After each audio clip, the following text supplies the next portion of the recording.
মাত্র 15 মিনিটের জন্য আপনার পুরো নামাজকে আপনি বরবাদ করছেন। দেশের বেশিরভাগ মসজিদগুলোতে তুফান মিল মার্কা তারাবি পড়া হয়। এই তারাবি আল্লাহর কাছে কতটা গ্রহণযোগ্য হবে এটা যথেষ্ট প্রশ্নবিদ্ধ বিষয়। যে ব্যক্তি রমজান মাসে রাতে দাঁড়িয়ে তারাবির নামাজ পড়বে তার পূর্বের সমস্ত গুনাহ খাতা মাফ করে দেওয়া হবে। তারাবির নামাজ আদায় করা কি ফরজ না নফল? ফরজ না সুন্নত? সুন্নত, সুন্নতে মুআক্কাদা।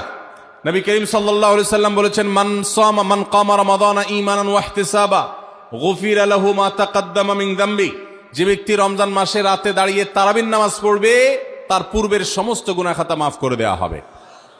এই জন্য তারাবির নামাজ পড়বো তো ইনশাআল্লাহ।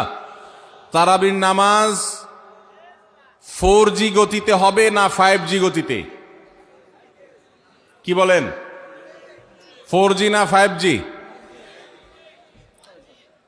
ভাইরা আমার, সব কিছুতে গতি ভালো না, সব কিছুতে গতি ভালো না। নেটের গতি যত বেশি হয় তত ভালো, কিন্তু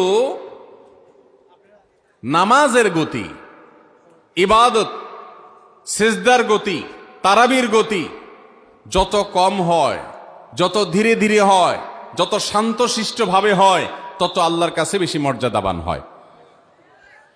অতএব মহল্লার হাফেজ সাহেবদেরকে তাড়াতাড়ি নামাজ শেষ করার জন্য দৌড়ের উপর রাখবেন। ক্রিকেট খেলা আছে হুজুর, আজকে একটু খেয়াল রাখেন, বলবেন। ভাইরা আমার, আমরা তারাবির নামাজের কথা যখন স্মৃতিতে, কল্পনায় আমরা ভাবি, তখন আমাদের স্মৃতিতে তুফান মিল মার্কা একটা নামাজ ভেসে উঠে, ঠিক না বে ঠিক? 5 ওয়াক্ত নামাজ এত তাড়াহুড়া করা হয় না তারাবি যত। অথচ তারাবি এটা তারবিহার এর বহু বচন, আরবি শব্দ, যার অর্থ হলো আরামের সাথে, ধীরস্থিরতার সাথে, রেস্ট করে করে যে নামাজ আদায় করা হয় তার নাম তারাবি। নাম হলো আরামের সাথে করা, আর আমরা করি ব্যারামের সাথে তাড়াহুড়ো করে। এই জন্য এলাকা এলাকা তারাবি ধীরে ধীরে পড়ার জন্য উদ্যোগ নেবেন তো ইনশাআল্লাহ।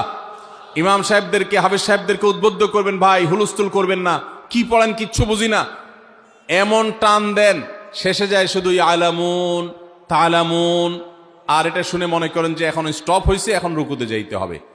এই নামাজ কি নামাজ? এটা তামাশা। ভাইরা আমার, স্পিডে তারাবি না পড়ে যদি একটু ধীরে তারাবি পড়া হয়, সর্বোচ্চ 15 থেকে 20 মিনিটের ডিফারেন্স হবে, এর বেশি না। মাত্র 15 মিনিটের জন্য আপনার পুরো নামাজকে আপনি বরবাদ করছেন। দেশের বেশিরভাগ মসজিদগুলোতে তুফান মিল মার্কা তারাবি পড়া হয়। এই তারাবি আল্লাহর কাছে কতটা গ্রহণযোগ্য হবে এটা যথেষ্ট প্রশ্নবিদ্ধ বিষয়। আল্লাহ তাআলা আমাদের সবাইকে ধীরস্থিরতার সাথে খুব শান্ত